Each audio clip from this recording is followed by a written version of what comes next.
Mon livre qui mêle basket et pop culture, l'histoire de la NBA comme vous ne l'avez jamais lu, sort le 19 mars, mais pour lui donner de la force, vous pouvez déjà le précommander partout. Pour en savoir plus, n'hésitez pas à aller jeter un œil à la vidéo que j'ai faite à ce sujet, sans ça, toutes les infos sont dans la description. Salut la team, j'espère que vous allez bien. Aujourd'hui, on repart sur un sujet que vous avez choisi sur Instagram. À la base, je pensais vraiment que j'allais partir sur autre chose. Je vous ai proposé de relancer la saison des Airball Project avec un gros scouting report prévu sur AJ Dibonsa, un vrai sujet draft comme je sais que vous les kiffez. Mais non, dans le sondage, vous avez choisi les Spurs. Est-ce que San Antonio peut vraiment aller au bout cette année? Et j'avoue que le sujet me plaît beaucoup aussi, parce qu'il y a quelques mois, cette idée aurait semblé complètement saugrenue, alors qu'aujourd'hui, elle ne paraît plus du tout absurde. Par contre, avant qu'on commence, petit rappel, comme d'hab, vous le savez, si vous voulez choisir les sujets de la chaîne, les prochains, c'est sur Instagram que ça se passe. Je balance les sondages le week-end, vous votez, c'est vous qui décidez de la vidéo suivante. Donc si ce n'est pas encore fait, allez vous abonner là-bas, comme ça vous aurez votre mot à dire, puis tant qu'on est dans les formalités, pensez à vous abonner là aussi, sur YouTube pour apporter de la force. Mais aujourd'hui on parle de San Antonio, et j'ai avant tout envie qu'on prenne ça dans le bon sens. Déjà se rappeler d'où l'équipe partait, parce qu'il y a encore quelques mois, imaginer les Spurs à ce niveau-là, franchement c'était pas du tout prévu.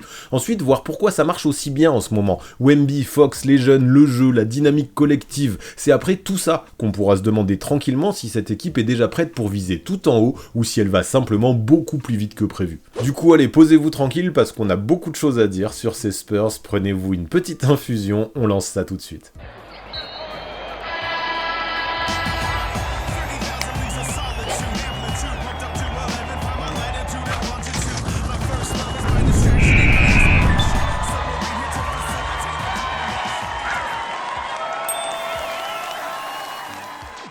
Bon, pour commencer, pour parler du sujet du jour, une fois n'est pas coutume, je vous propose un petit flashback. Si on revient juste à l'été dernier, personne ou presque ne parlait de San Antonio comme d'un candidat crédible au titre. L'idée à l'époque, c'était plutôt une équipe jeune, une équipe excitante, une équipe en progrès, mais encore bien loin des sommets. La saison d'avant s'était finie à 34 victoires, 48 défaites, 13e de la conférence Ouest, et ça faisait déjà 6 ans sans play-off. Donc oui, on sentait que ça avançait, mais l'objectif réaliste, c'était plutôt le play-in, ou au mieux un retour en play-off. Franchement, c'était bien optimiste d'imaginer beaucoup plus. Et à ce moment-là, ce discours était plutôt cohérent, car les raisons de rester prudent étaient super nombreuses. La jeunesse du noyau, déjà, pouvait poser question. Wembanyama n'avait qu'une saison NBA et demie dans les jambes, Castle arrivait à peine, Harper allait débarquer rookie, et Fox avait encore très peu joué avec Wemby. Le collectif restait largement à construire, c'est pour ça que j'étais resté mesuré dans mes projections d'avant-saison. Je voyais tout un tas d'équipes à l'ouest qui me semblaient présenter bien plus de certitude. En d'autres termes, clairement, chez ces Spurs, je m'attendais à une progression, mais absolument pas à un tel rouleau compresseur. Car oui, à ce jour, le regard sur eux n'a plus grand chose à voir avec ce que j'imaginais. San Antonio squatte les premières places de l'Ouest et a déjà empilé de grosses wins. Et surtout, ce qui change, c'est que les Texans ne donnent plus du tout l'impression d'être juste cette équipe cool qu'on kiffe suivre.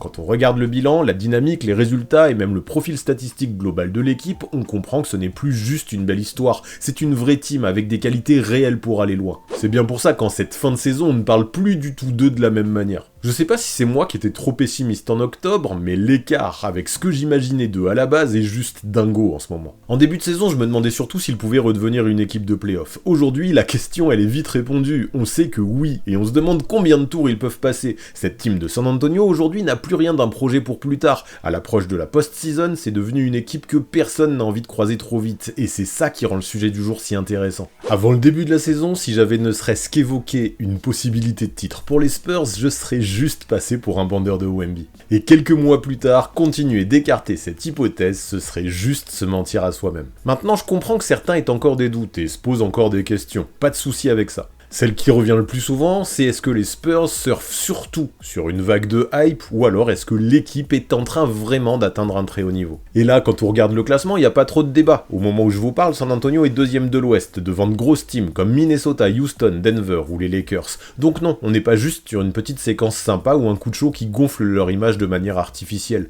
Là, on parle d'une équipe qui finalement, sans trop faire de bruit, est bien en train de s'installer au sommet. Et ce qui m'impressionne le plus, c'est pas juste la place au classement, c'est la régularité. Les Les Spurs n'ont pas seulement fait un bond éclair dans les rankings à cause de circonstances favorables, au contraire, malgré un coup d'accélérateur récemment, ils sont restés dans la course quasiment toute l'année. Rien qu'en février, ils ont signé un mois parfait à 11 victoires pour 0 défaite. Et derrière eux, l'écart se creuse dans la conférence Ouest. Là, on parle d'une équipe qui a trouvé sa vitesse de croisière, qui commence à souffler dans la nuque d'OKC, et franchement, ce serait se voiler la face de penser que c'est pas du sérieux. Après, vous pouvez peut-être me dire que ouais, mais ils ont eu un calendrier facile, et je suis pas du tout d'accord. Leur montée en puissance n'a pas été construite contre des équipes en carton, ils ont tapé OKC plusieurs fois, favoris de l'Ouest, ils ont aussi battu Détroit à 2 reprises, premier à l'Est. Ce n'est clairement pas juste une équipe qui profite d'un calendrier clément, on parle d'une team capable d'aller chercher de vraies grosses victoires, et ça, forcément, ça compte beaucoup quand tu essaies de savoir si leur classement veut vraiment dire quelque chose. D'ailleurs, d'un point de vue chiffré, un petit peu plus statistique, il y a des éléments qui ne trahissent pas. Top 10 en attaque, top 3 en défense, un bel écart moyen sur les adversaires, c'est parlant.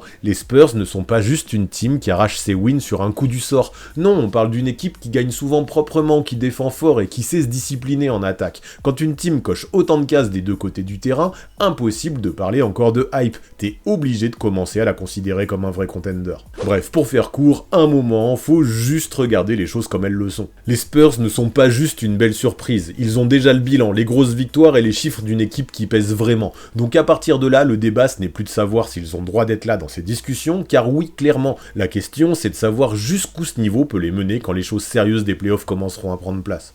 Alors pour répondre à ça, faut d'abord comprendre que cette progression assez fulgurante, elle n'est pas arrivée par magie. Pour moi, le vrai basculement, il a eu lieu l'an dernier, quand Brian Wright a arrêté d'être dans la logique du « on verra plus tard ». En faisant venir Fox, ça confirmait l'idée qu'il voulait accélérer. Je dis pas qu'il voulait brûler les étapes ou faire n'importe quoi, mais ce move prouvait qu'il voulait passer la seconde, et ça s'est confirmé cet été. Le message, en ce moment, il est assez simple. Wembanyama est là, il est très bon, et maintenant que Fox l'a rejoint, on ne va pas faire semblant d'attendre encore avant de devenir ambitieux. Et forcément, quand on a assimilé ce changement de vision, ça change pas mal la manière qu'on peut avoir de regarder l'équipe. Autour du duo Wemby-Fox, Wright n'a pas cherché à empiler des noms juste pour faire joli. Il a surtout fait en sorte d'associer des profils qui se complètent bien. Vassell, Keldon, Castle, Barnes, Champagny, Cornet, Harper, chacun a une utilité assez claire. Et quand tu regardes l'ensemble, tu sens que ce groupe a été construit de manière hyper cohérente. Puis en parallèle, cet été aussi, il y a eu un changement historique au coaching, avec le légendaire Greg Popovich qui a officiellement laissé la main à son poulain Mitch Johnson. Au lieu de tout révolutionner, les Spurs ont choisi la continuité intelligente, même culture, même exigence, même idée du collectif, mais avec une génération plus jeune aux commandes. Pour moi, c'est ça le vrai tournant de cet été. San Antonio n'a plus le profil d'une équipe qui apprend seulement à exister en NBA. San Antonio a déjà le profil d'une équipe construite pour gagner des matchs dès maintenant. Maintenant, évidemment, celui qui a fait basculer cette franchise dans une autre dimension, c'est bien sûr Victor Wembanyama. Parce qu'avec Wemby, on a déjà dépassé le simple stade du phénomène. Là, on parle d'un joueur qui tourne à près de 24 points, plus de 11 rebonds, presque 3 passes, presque 3 contres dans une équipe qui gagne beaucoup. Et attention, ce ne sont pas des stats dans le vide, ce sont des chiffres qui ont un vrai poids dans une équipe qui tourne fort. À seulement 22 ans, apporter autant au collectif, c'est juste énorme. Puis on le sait, au-delà des stats aussi, il change vraiment la façon dont les Spurs défendent. La géométrie du terrain, j'ai envie de dire. Verticale, totale, mais même horizontale. Quand il est sur le parquet, les adversaires n'attaquent pas le cercle pareil. Il y a des tirs qu'ils prennent moins volontiers, des pénétrations qu'ils abandonnent, des situations où ça ressort le ballon direct. Victor ne fait pas que contrer, il fout un doute permanent dans le cerveau de ses adversaires. Ce qui est fort, c'est qu'il ne sert pas juste à protéger la raquette en plus. Il peut aussi sortir, gêner au périmètre, couvrir beaucoup d'espace. C'est pour ça que je parlais aussi d'horizontal. Donc autour de lui, ses coéquipiers peuvent être plus agressifs. Ils savent qu'ils ont une immense assurance derrière eux. Avoir une telle valeur sûre en défense, c'est carrément énorme quand on a l'objectif de gagner. Mais offensivement aussi, Victor a pris une autre dimension. Wembanyama peut punir quasiment partout, près du cercle, face au panier, en sortie d'écran et même de loin. Quand on le regarde, on dirait un match de NBA 2K. Quel que soit le défenseur en face, il pose des problèmes. Les grands souffrent contre sa mobilité, les plus petits ne peuvent rien faire face à sa taille. C'est ça qui le rend aussi dur à limiter. Il crée des décalages partout, tout le temps. Et forcément, quand un joueur domine comme ça, dans une équipe qui gagne autant, tu commences à le regarder autrement. Le mois de février résume parfaitement ça. Les Spurs, on l'a dit, ont fini invaincus, et Wemby a été nommé à la fois joueur du mois et défenseur du mois à l'Ouest. Rien que ça, c'est un énorme signal, et c'est mérité. Surtout que dans le lot, il a pondu des matchs de patron, comme celui contre Détroit avec 38 points, 16 rebonds et 5 contres. On est déjà sur un candidat MVP, je suis désolé. Peut-être pas le favori absolu, mais au moins un nom qu'on est obligé de mettre dans la conversation. Il a tout ce qu'il faut, qu'on le veuille ou non. Mais maintenant, et heureusement, il ne porte pas l'équipe à lui tout seul. Fox apporte aussi énormément de choses. Avant l'arrivée du meneur chez les Spurs, il manquait un vrai créateur extérieur capable de mettre le feu dès la première action. Fox, c'est exactement ce qu'il fait. Avec 19 points et 6 passes par match, il compile des chiffres corrects, mais surtout, il change la vitesse de l'équipe. Et ça, c'est essentiel.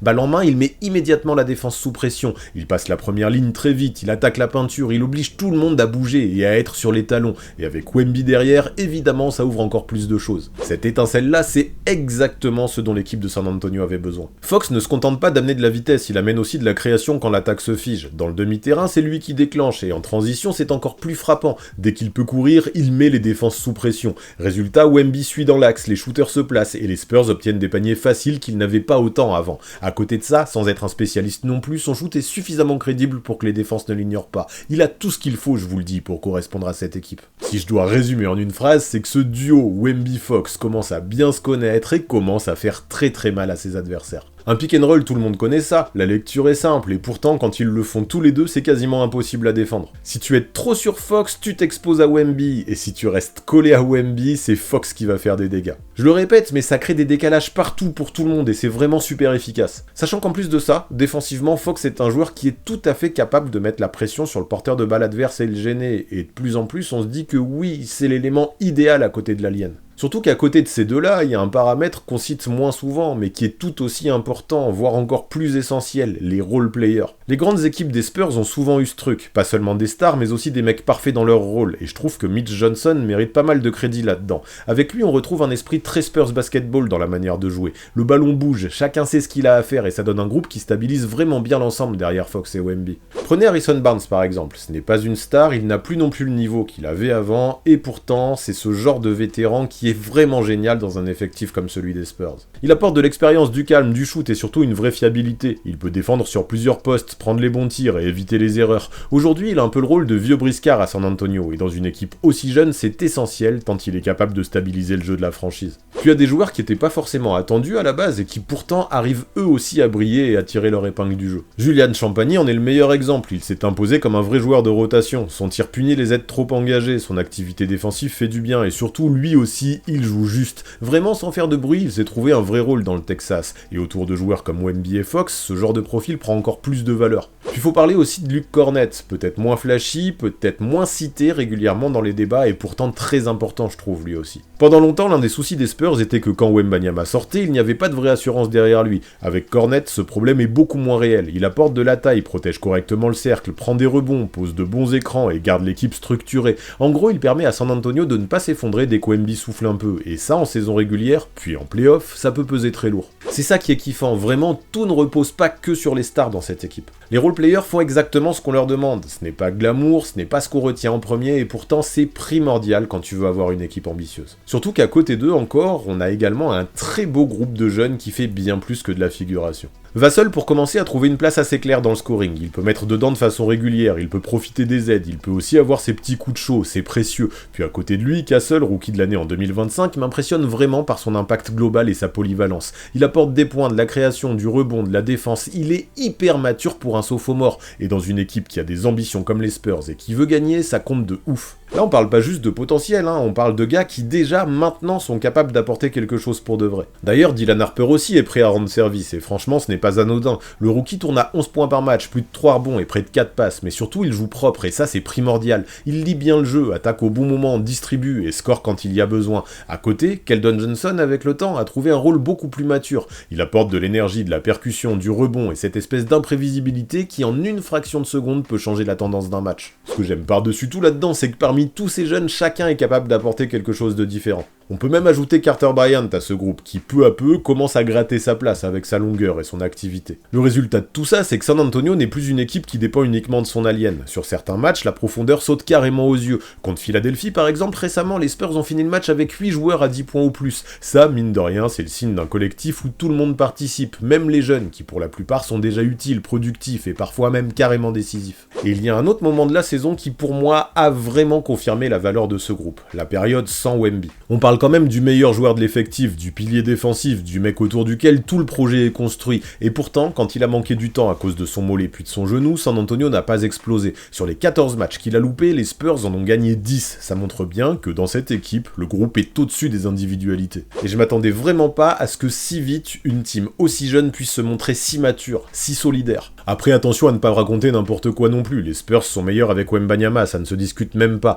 Le niveau plafond de l'équipe n'est pas le même quand il est là. Par contre, ce qu'on a vu pendant ses absences, c'est que même dans ces conditions, les Spurs ne s'écroulent pas et maintiennent leur plancher. Et ça, pour une équipe ambitieuse, c'est quand même un très bon signe. Et même ce que je trouve super intéressant, c'est pas juste l'absence, c'est aussi la manière dont le retour a été géré. Après sa blessure, Wemby n'est pas revenu en mode sauveur immédiat à 38 minutes. Non, les Spurs l'ont réintégré progressivement, avec des restrictions de temps de jeu, et il est même sorti du banc pendant plusieurs matchs. Malgré ça, l'équipe a continué de taper très fort. Son retour s'est fait contre OKC en demi-finale de NBA Cup avec seulement 20 minutes. San Antonio a connu un différentiel de plus 21 avec lui sur le parquet, c'est parlant. Ensuite, pendant cette remise en route, les Spurs ont encore battu le Thunder le 23 décembre, puis à nouveau le 25 décembre avec un Wembanyama encore utilisé de manière contrôlée. En d'autres termes, les Spurs à 3 reprises ont réussi à battre le patron de l'Ouest, le Thunder, avec un Wemby qui pourtant n'était pas à 100% de ses capacités. Ça veut pas forcément dire que les Spurs sont absolument meilleurs que le Thunder et les battront quoi qu'il arrive en playoff, non, ça veut dire que cette séquence a servi de test grandeur nature, et on l'a vu, les role-players et le reste de l'équipe participent. Encore une fois, je le répète, les Spurs c'est un vrai collectif cette saison, ce n'est pas juste Wemby et les autres. Parce que ouais, ce test a permis de prouver que même sans son phénomène, l'équipe pouvait survivre grâce à son basket collectif. Même sans lui, ils ont continué à défendre, à faire bouger la balle, à répartir les responsabilités et à gagner. Mitch Johnson a parfaitement géré son absence puis son retour progressif sans casser la dynamique. Donc oui, évidemment, San Antonio dépend beaucoup de Wembanyama, ce serait absurde de dire le contraire. Mais les Spurs ont aussi montré qu'ils n'étaient pas totalement perdus sans lui, et ça c'est quand même ultra significatif. Après, je veux pas non plus en faire des caisses, mais il suffit de regarder de la NBA et voir comment cette équipe joue sur le terrain pour se rendre compte qu'on n'a pas du tout affaire à des guignols. Ce que j'aime bien quand je les observe sur le League Pass, c'est qu'il n'y a pas cette impression d'équipe qui gagne juste parce qu'elle a plus de talent que l'autre. Il y a un vrai cadre. Offensivement, ça circule bien, il y a de l'espace, ça joue avec du sens, et les défenses sont souvent obligées de choisir leur poison. Les Spurs peuvent courir, mais ils peuvent aussi exister sur jeu placé, et surtout, on comprend ce qu'ils essayent de faire. Ce n'est pas un basket brouillon qui fonctionne un soir et disparaît le lendemain, non, c'est un basket propre, contrôlé, discipliné. On a cette complémentarité entre une star, son lieutenant, des jeunes talentueux et des role-players qui connaissent leur mission. C'est excellent. Brian Wright et Mitch Johnson ont su créer une vraie alchimie dans cette équipe, et ce qui est fort, c'est que ça se ressent des deux côtés du terrain. Si je dois résumer, l'attaque est en place, la défense est très forte, les stars créent des décalages et les joueurs de devoir savent quoi faire. Tout ça semble bien. Vous voyez l'idée ? San Antonio ne ressemble pas à une équipe qui vit sur une réussite un peu folle. Les Spurs ressemblent plutôt à une équipe bien construite, bien coachée, et déjà compliquée à bouger. C'est peut-être ça le plus impressionnant. Bon, maintenant, il va falloir que je me calme, parce que ces Spurs, j'arrête pas de les saucer, et à juste titre, mais va peut-être falloir que j'émette quelques réserves. S'il y a un vrai point d'interrogation autour de cette team, ce n'est ni le talent ni le niveau de jeu, c'est l'inexpérience. San Antonio reste une équipe très jeune pour un prétendant aussi haut placé. Wembanyama n'a encore jamais joué les playoffs NBA, Stephen Castle découvre encore la ligue, Dylan Harper est rookie, et même des joueurs comme Vassell ou Keldon Johnson n'ont jamais mis un pied en post-season. En gros, une grosse partie du noyau n'a pas encore connu ce que c'est une vraie série de playoffs, avec des ajustements, de la pression, et ce côté si particulier d'affronter le même adversaire pendant 2 semaines. Et c'est bien ça le problème, la saison régulière et les playoffs, ça raconte bien souvent 2 histoires très différentes. En saison régulière, tu peux gagner sur le talent, la profondeur, l'élan du moment. En play-off, on te rejoue, on te recible, on t'enlève ce que tu préfères faire et il faut trouver autre chose. C'est là que l'expérience compte. Et si on regarde les derniers champions, on voit souvent le même genre de parcours. Avant de gagner, ils ont d'abord pris des coups, appris, corrigé.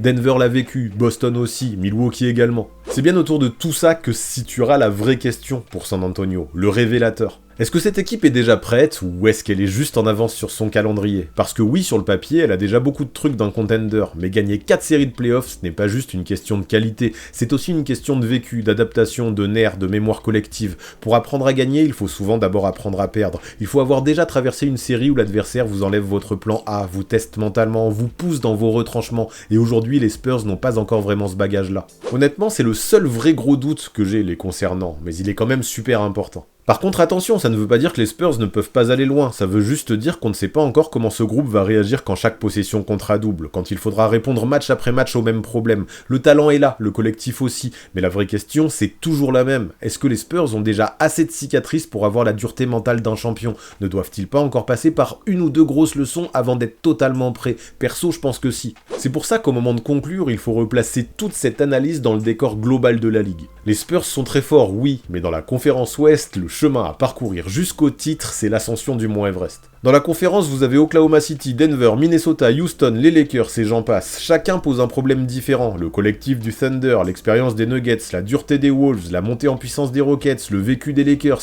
sachant qu'à l'Est, ça ne rigole pas non plus, avec des équipes comme Détroit, Boston, New York ou encore Cleveland. Ça, à mes yeux, c'est super important de le rappeler. Dire qu'en raison de leur run en saison régulière, les Spurs sont les favoris absolus pour aller jusqu'au titre, ce serait aller beaucoup trop vite. Des équipes expérimentées de play-off, qui possèdent cette part de vice, peut-être un peu plus qu'eux, pourraient être avantagées face à San Antonio. C'est pour ça que dans cette configuration, je peux pas vraiment dire que pour le titre, les Spurs font figure d'épouvantail incontournable. N'empêche que tranquille, je reste positif, parce que le piège, ce serait aussi d'aller trop loin dans l'autre sens. Parce que ce serait également faux de dire que les chances réelles des Spurs pour le titre sont complètement anecdotiques. Ils ont déjà battu de grosses équipes, ils ont le bilan d'un contender, ils ont la défense, ils ont une superstar qui peut faire basculer des matchs, et autour, surtout, ils ont le collectif. Est-ce que ça fait d'eux mes favoris numéro 1? Non, peut-être pas. Est-ce que ça en fait une équipe capable d'aller très loin en play-off? Oui, carrément. Et honnêtement, bon courage à ceux qui devront se les coltiner sur cette match. Puis si on met mes pronos un petit peu de côté, ce que je kiffe, c'est que ces play-offs vont vraiment permettre de savoir où ils en sont vraiment.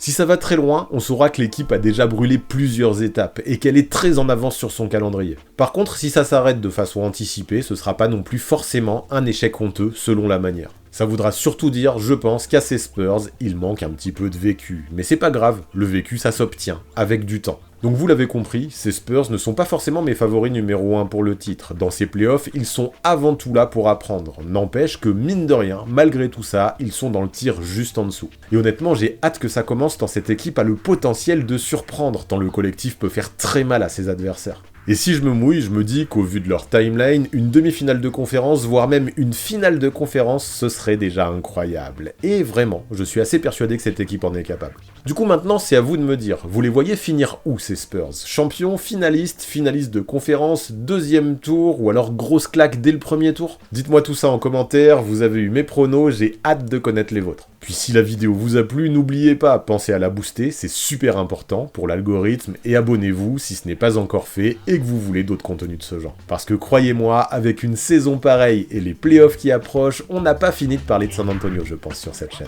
Alors, en attendant de voir ce que ça donne, tout ça, moi, je vous donne rendez-vous tout de suite dans la section commentaires pour débattre.